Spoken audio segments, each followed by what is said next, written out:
Now, of course, you know, is I got my songwriter's part, right, but I didn't get what is the most important part, that IP part, right? That copyright. And how did you have the confidence to know your worth from the very beginning, to know what to even ask for or to even know what you deserve? Like, I got one better, not to cut you off. I didn't even know I was gonna be an artist.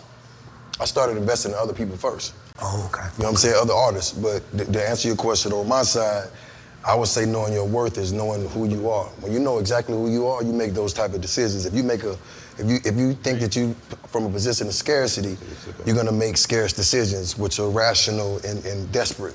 But if you know that your worth, who you are, not where you're going, but who you are. Who taught you that though? I think that's a great question. Yeah. I think that's childhood. It depends on how you grow up, where you come from. Like for me, I dumped all my money in the Big Dave's to grow my business.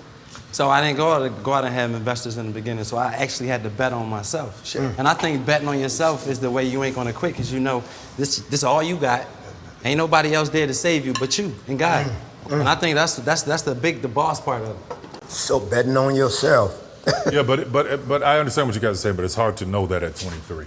Right. It's hard to know that at 23. And if you have that self-awareness and a self-sure at 23, that's beyond a blessing to know that. Yeah. I love that, but I have to push back, big dog. Tell me. I knew that at 16. At 16. What did you know at 16? That I had to bet on myself. That you had to bet on yourself. Yes, but tell me if I'm wrong. What I think you're saying is, how did you know the information? Yes. At 23, and how did you have the confidence to know what to ask for? Is what I think you're saying. Yes, sir. Well, I guess it's based on situations. Come on, let's sit down. My situation was, let's do this. My situation was dire. Like, a lot of people were talented, and their path was based on their talent.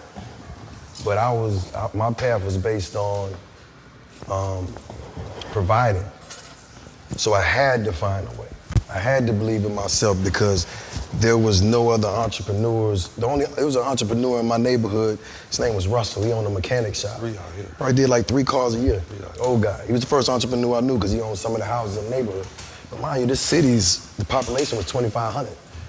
So that's what I had to choose from, right? But the only thing that made a difference was I grew up abroad, because my father was in the military.